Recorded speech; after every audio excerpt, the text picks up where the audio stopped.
여러분 안녕하십니까? 뉴스데스크 강원입니다. 우리 국민으로 추정되는 한 명이 고성 22사단 최전방 철책을 넘어 월북했습니다. 합동참모본부는 어제 오후 9시 20분쯤 동부전선 비무장지대 내에서 신원을 알 수 없는 한 명을 감시장비로 포착해 병력을 투입했지만 오후 10시 40분쯤 군사분계선을 넘어 월북한 것을 확인했다고 밝혔습니다. 그러나 앞서 오후 6시 40분쯤 GOP 철책을 넘는 모습이 과학화 경계 감시장비에 포착돼 경보가 울리고 초동조치부대가 출동했지만 이상이 없다고 자체 판단해 철수한 것이 밝혀지면서 3시간가량 월북 사실을 파악하지 못한 군 당국의 경계 감시망에 비판이 제기되고 있습니다. 도내 코로나19 확진자가 어제까지 엿새째 두 자릿수에 머물면서 감소세를 보이는 가운데 오늘 오후 6시 기준 50명이 추가됐습니다. 춘천에서는 11명이 확진된 가운데 미국에서 입국한 가족 2명과 캐나다 유학생 1명 등 3명이 처음으로 오미크론에 감염된 것으로 확인됐고 춘천 지역 내 별도 이동 동선은 없는 것으로 파악됐습니다. 또 원주 12명, 강릉 9명, 동해 5명, 고성 3명 등이 발생했으며 도내 누적 확진자는 12,573명입니다. 2022년 이민년 새해 강원 도내에서는 무엇이 달라질까요? 강원도에 주소를 둔 주민들이 받을 수 있는 새해 혜택으로 무엇이 있는지 알아봤습니다. 강화길 기자입니다. 지난 2019년부터 시작한 육아 기본수당. 새해에는 매달 50만 원으로 인상됩니다. 아이 한 명에게 4년 동안 지원되니까 최대 2,400만 원을 받을 수 있습니다. 1년에 70만 원을 주는 농업인 수당 지원 대상도 확대됩니다. 농업경영체 최소 지원 면적이 1,000제곱미터로 축소됩니다. 강원도 참전 명예수당 지원 대상에서 제외됐던 국가보훈 대상자에게도 월 3만 원의 보훈 명예수당이 지급됩니다. 기간제 근로자의 최저 생계비 보장을 위해 만든 생활임금이 5.2% 오릅니다. 아울러 강원도와 출자 출연 기간에 한정됐던 생활임금 적용 대상이 강원도 사무 위탁기관의 기간제 근로자까지 확대됩니다. 이에 따라 새해 적용되는 최저임금인 시급 9,160원, 월급 191만 4,440원보다 33만 9천 원이 많은 225만 4천 원을 받게 됩니다. 모바일 강원 상품권을 구매할 때 미리 해주던 10% 할인 정책이 없어집니다. 대신 결제 금액의 10%를 상품권으로 되돌려주는 인센티브 형식의 캐시백으로 전환됩니다. 돈 쓸 때마다 캐시백이 포인트가 쌓이는 게 보이잖아요, 자기가. 그렇게 되면은 더 소비를 더 촉진한다고 그렇게 보는 거죠. 중개 수수료가 없고 강원 상품권으로도 결제가 가능한 강원도 배달앱 1단 시켜 서비스가 새해 1월 중순부터 도 전역으로 확대됩니다. 학교 밖 청소년의 자기 개발 비용이 지원됩니다. 자격증과 도서 구입, 교통비 명목으로 월 5만 원을 쓸 수 있습니다. 이 밖에 강원도 공무원의 부조리 행위를 신고할 경우 최대 5천만 원의 보상금을 받습니다. 업무와 관련한 금품이나 향응수수, 알선, 청탁, 직위를 이용해 부당한 이득을 얻거나 중대한 과실로 소속기관에 손실을 끼친 행위가 해당됩니다. MBC 뉴스 강화길입니다. 1년 전 원주의 한 재개발 지역에서 불이 나 7살 남매를 포함해 다문화 가정 일가족 3명이 숨진 사고가 있었습니다. 그 이후 관련법 2개가 개정돼 화재에 취약한 재개발 예정지에 화재 예방 활동을 강화하도록 했습니다. 어떤 것들이 바뀌었는지 황구선 기자가 짚어봤습니다. 앞집에서 켜놓은 난로에서 시작된 화재.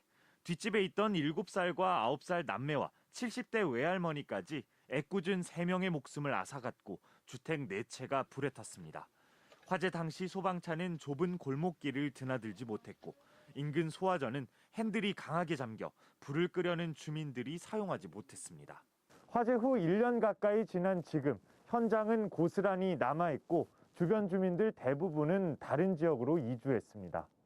이번 일을 계기로 화재에 취약한 재개발 예정지 소방당국이 주기적으로 화재 예방 활동을 벌일 수 있는 도시정비법이 개정됐습니다.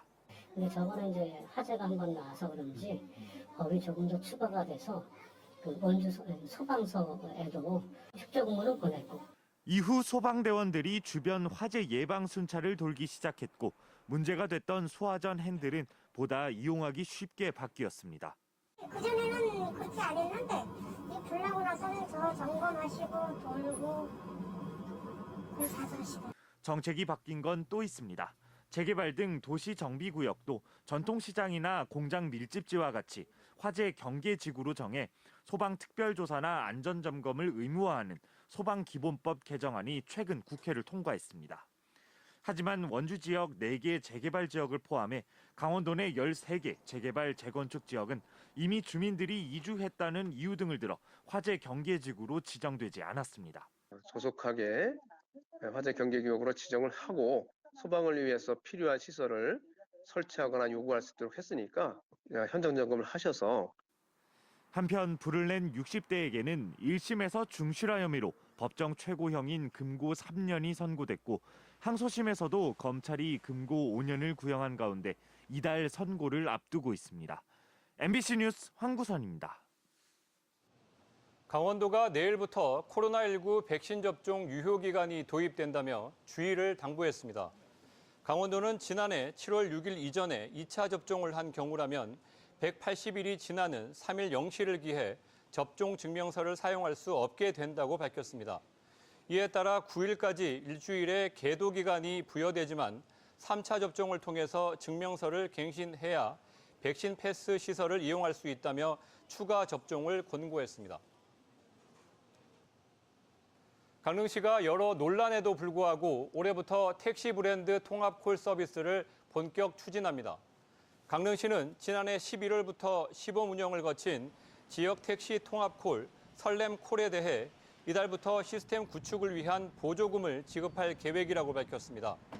강릉시와 통합콜 운영위원회는 운영비 부담이 큰 대기업 택시 호출 서비스에 대응하기 위해 지역 통합콜을 도입했지만 일부 법인 택시가 참여하지 않고 있고 주문진 지역 개인 택시 업계는 기존 전화번호 콜 서비스를 유지시켜 줄 것을 요구하고 있습니다.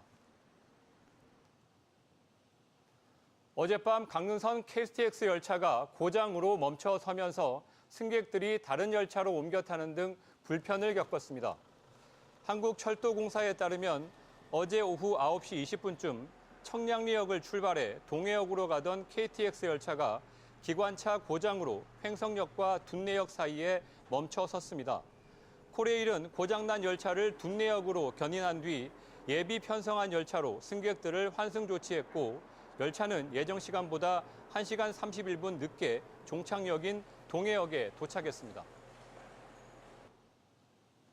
강원도가 오래된 축사에서 발생할 수 있는 화재를 막기 위해 정기안전 점검 등 대책을 추진합니다.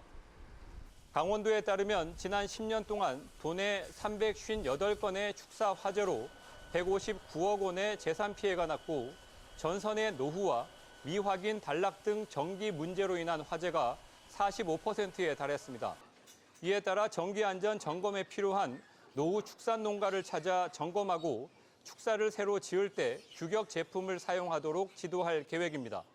또 농가가 정기시설 점검 교육을 받도록 농림축산식품부에 건의했습니다.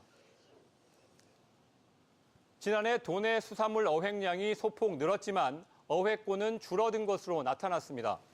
강원도 환동해 본부에 따르면 2021년 도내 어획량은 36,600여 톤으로 2020년보다 3% 늘었습니다. 뉴스를 마칩니다. 감사합니다.